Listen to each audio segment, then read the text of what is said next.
जब भी कोई मुसीबत आते ना भैया, जब भी कोई संकट आते तो सबसे पहले अपन घर के सियान से सलाह लेना चाहिए, अपन घर के बड़े बुजुर्ग से सलाह लेना चाहिए।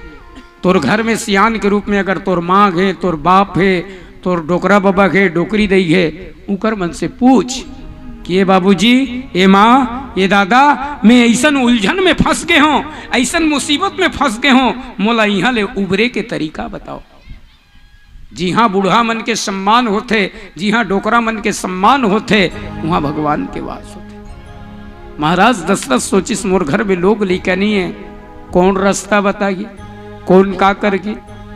अब वैसे सोच करके महाराज दशरथ कहा गिस, एक बार भूपति मन माही